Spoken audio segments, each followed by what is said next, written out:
আসন্ন ঈদুল আজহাকে সামনে রেখে কোরবানির পশুর কাঁচা চামড়া সংরক্ষণ এবং সুষ্ঠু ব্যবস্থাপনা নিশ্চিত করতে বিশেষ মতবিনিময় সভা অনুষ্ঠিত হয়েছে। বৃহস্পতিবার দুপুরে বাণিজ্য মন্ত্রণালয়ের উদ্যোগে ভিডিও কনফারেন্সের মাধ্যমে আয়োজিত এই সভায় বরিশাল সিটি কর্পোরেশনের পক্ষে অংশ নেন সিটি প্রশাসক অ্যাডভোকেট বিলকিস আক্তার জাহান শিরিন।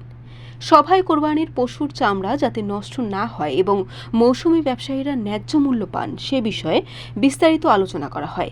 বিশেষ গুরুত্ব দেওয়া হয় লবণ দিয়ে চামড়া সংরক্ষণ এবং দ্রুত সময়ের মধ্যে চামড়া সংগ্রহস্থল পরিষ্কার করার বিষয়ে। এ সময় বিসিসি প্রশাসক অ্যাডভোকেট বিলকিস আক্তার জাহান শিরিন বলেন, কোরবানির চামড়া দেশের একটি গুরুত্বপূর্ণ জাতীয় সম্পদ। এর সঠিক সংরক্ষণ নিশ্চিত করতে বরিশাল সিটি কর্পোরেশন ইতোমধ্যে বিভিন্ন কর্মপরিকল্পনা গ্রহণ করেছে। তিনি আরও জানান, নগরীর প্রতিটি ওয়ার্ডে সুশৃঙ্খলভাবে চামড়া সংগ্রহ ও সংরক্ষণের ব্যবস্থা করা হবে।